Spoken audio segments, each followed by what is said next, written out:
A paz do Senhor Jesus, que Deus te abençoe. Hoje eu gostaria de refletir com você sobre a seguinte questão: por que coisas ruins acontecem a pessoas boas? Você já deve ter feito essa pergunta. Por que os justos sofrem? Amém? Existem sofrimentos que são inevitáveis, eu vou mostrar para você. Eu quero também mostrar para você que essa ideia de que quem é justo não sofre, ela não é bíblica. Eu quero dar 3 exemplos de pessoas justas na Bíblia que sofreram. Sabe quem é? Jó, José e Jesus eram justos e sofreram. Eu quero também apresentar os motivos pelos quais Deus permite o sofrimento na vida do justo e depois te consolar, mostrando que até mesmo no sofrimento Deus nos acompanha, nos encoraja. Amém? Abra sua Bíblia em Lucas, no Evangelho de Lucas, no capítulo 22. Eu quero ler a partir do 39. Lucas 22, 39, diz assim: Então Jesus saiu e, conforme o seu costume, foi para o Monte das Oliveiras, e os discípulos o seguiram. Ali chegando, disse-lhes: Orai para que não entreis em tentação. E afastou-se deles a uma curta distância e, ajoelhando-se, orava, dizendo: Pai, se queres, afasta de mim esse cálice. Todavia, não seja feita a minha vontade, mas a tua. Então apareceu-lhe um anjo do céu que o encorajava, e, cheio de angústia, orava mais intensamente, e o seu suor tornou-se como gotas de sangue que caíram no chão. Depois, levantando-se da oração, aproximou-se dos seus discípulos e achou-os dormindo de tanta tristeza, e disse-lhes: Por que estáis dormindo? Levantai-vos e orai para que não entreis em tentação. Amém. Você já deve ter feito essa pergunta, né? Por que os justos sofrem? Nós temos uma ideia de que se você busca a Deus, você não vai ter nenhum sofrimento na sua vida. Isso não é verdade. A Bíblia nos mostra que Deus muitas vezes permite o sofrimento na vida dos seus servos. E eu quero dar 3 exemplos. Um exemplo é José. Irmãos, José era um homem temente a Deus e Deus permitiu que ele fosse vendido como escravo pelos seus irmãos. Deus permitiu que a mulher de Potifar o caluniasse e ele fosse parar na prisão, mas Deus tinha um propósito com esse sofrimento. E José, ele não achou inútil tudo aquilo que ele passou. Ele percebeu que tinha um propósito grandioso. Ele percebeu que Deus usou ele para fazer uma obra grandiosa. E certamente ele ficou satisfeito com o resultado daquele sofrimento.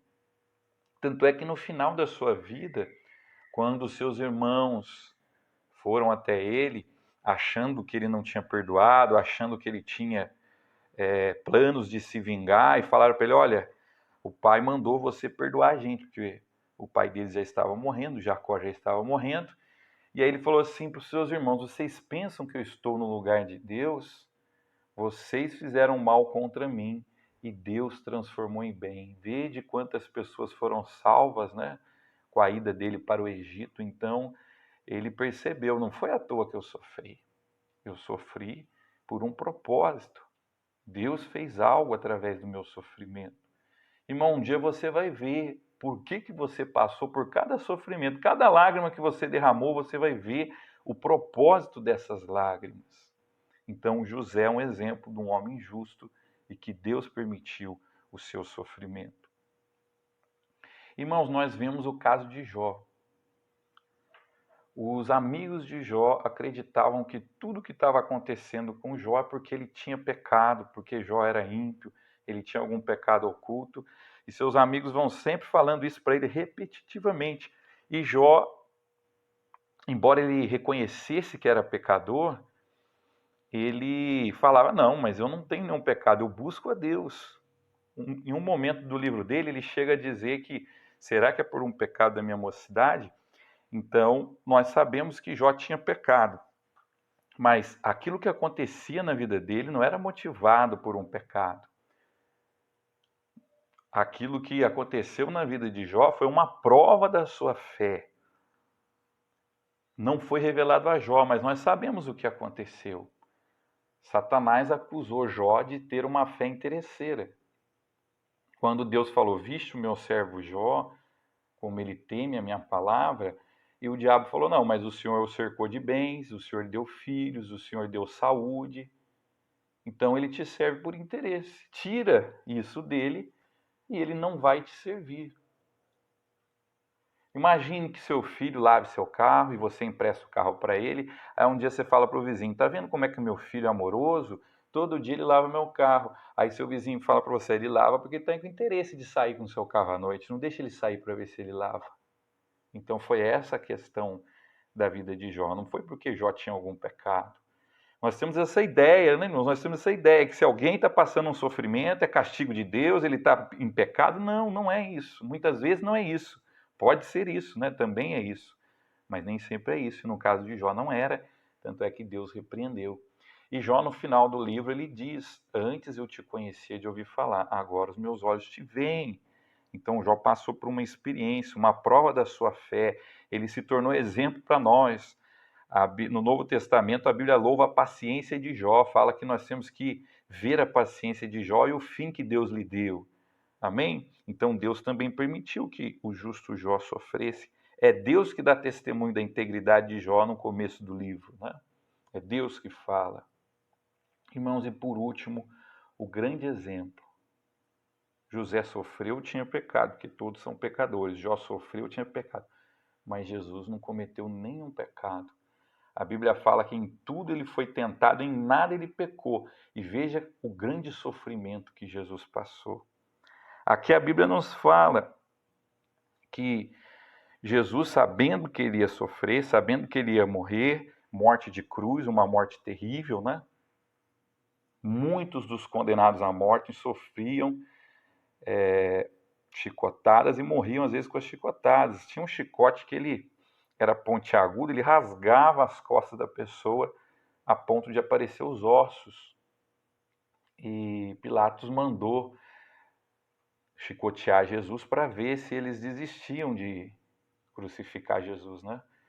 Tanto é, cumpriu uma profecia bíblica. Eles quebravam a perna de quem era crucificado para a pessoa não conseguir respirar e morrer mais rápido. Quando os soldados foram quebrar a perna de Jesus, eles não quebraram porque ele já estava morto, né? Tamanho foi o sofrimento que ele passou.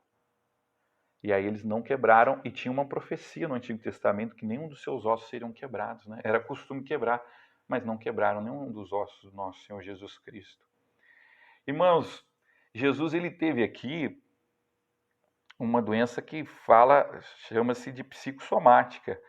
É o emocional que atinge o seu corpo, o lado físico, né? Então ele começou a ficar tão angustiado que ele suou gotas de sangue, né? Tamanha angústia que ele sentiu aqui diante de tudo que ele ia passar. E Jesus, sabendo daquilo que ia acontecer, e sabendo também da vontade do seu Pai, ele chegou a orar: Pai, se possível, passa de mim esse cálice, mas contudo seja feita a sua vontade. Irmãos, tem sofrimento que é inevitável. Alguém acha que Jesus não tinha que morrer na cruz? Ele tinha. E a Bíblia fala que ele viu o fruto do seu trabalho e se alegrou. Ele não achou esse sofrimento inútil. Uma mulher, quando vai dar à luz, às vezes ela sente dor, mas depois ela se alegra com o filho que ela tem. Irmãos, muito sofrimento. Ele nos conduz a Deus, ele nos conduz à salvação. Uma vez eu estava discutindo em sala de aula a questão da eutanásia com os alunos, né? Eutanásia quer dizer morte sem dor. Então, se é correto, não é correto alguém causar a sua morte porque tem uma doença incurável, ou apressar a morte, ou alguém ajudar alguém a morrer porque ele está com uma doença incurável. Nós sabemos que nós que somos cristãos respeitamos a vida como um valor máximo, a vida foi dada por Deus, então só Deus pode tirar a vida. Nós podemos, né, irmãos, deixar que a morte venha de maneira natural, mas nunca causarmos a morte. E uma aluna, ela se levantou, eu acredito até que ela seja crente em Jesus Cristo, ou conheça a palavra, e ela disse: professor, meu avô foi um homem muito ruim, ele ficou doente, todo mundo achou que ele perdeu a memória, um dia ele falou: olha, eu quero pediu perdão para minha avó, porque ele foi um homem violento, pediu perdão para todo mundo, e ele falou que a doença mexeu com ele. Aí ela falou assim, tá vendo, professor? Se ele não tivesse passado esse sofrimento, o coração dele não teria se arrependido e a alma dele teria se perdido, né? Então, muitas vezes Deus permite o sofrimento para nos conduzir a algo, para nos ensinar algo. E Jesus Cristo, ele fez isso e o resultado foi a salvação das almas. As almas se salvaram com a morte de Jesus Cristo. E ele foi glorificado.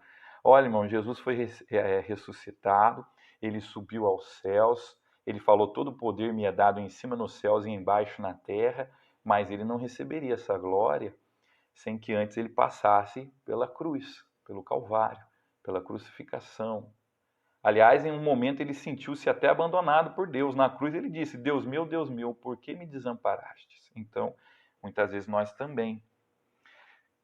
Meu irmão, então Deus permite o sofrimento porque Ele quer te aperfeiçoar, porque Ele quer proporcionar um bem maior a muita gente, porque Ele quer glorificar o seu nome na sua vida.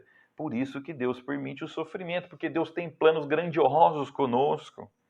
Irmãos, uma vez cheguei aqui em casa, meu filho, ele estava embaixo de uma mesa aqui que tem no meu quarto, chorando e falando que não queria ir para a escola. Por um momento eu pensei em falar, então não vai. Mas aí eu refleti melhor, falei, não posso. Se ele quer ser alguém na vida, ele vai ter que passar pelo sofrimento de ir para a escola, ele vai ter que aprender. Eu comecei a consolar, filho, vai passar rápido. Daqui a pouco você volta e você brinca, você mexe no seu videogame. E eu fui consolando. Então, mesmo no sofrimento que for inevitável, o Senhor vai te consolar. Veja o que aconteceu aqui com Jesus. No 43, Lucas 22, 43. Então apareceu-lhe um anjo do céu que o encorajava. Deus enviou anjos para o encorajar. Se você tiver que passar por um sofrimento, Deus vai te consolar, Deus vai te fortalecer e você vai passar por ele. Eu estava lendo aqui num livro que eu tenho, o testemunho de uma irmã.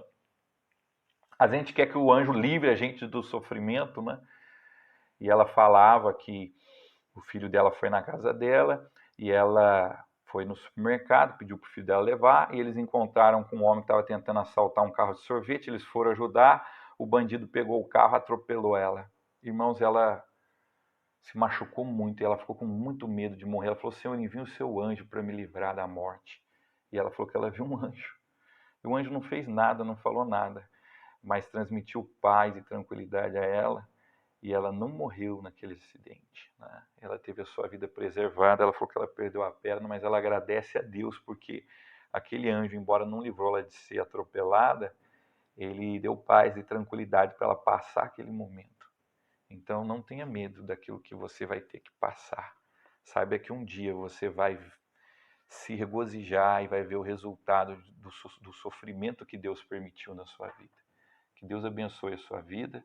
Vamos orar, vamos fazer uma oração. Feche seus olhos, ore comigo. Senhor Deus, te agradecemos porque verdadeiramente cuida de nós como um pai. Pedimos, Senhor, que nos dê força para passar tudo o que temos que passar, ó grande Deus, e que possamos ter a paciência de Jó.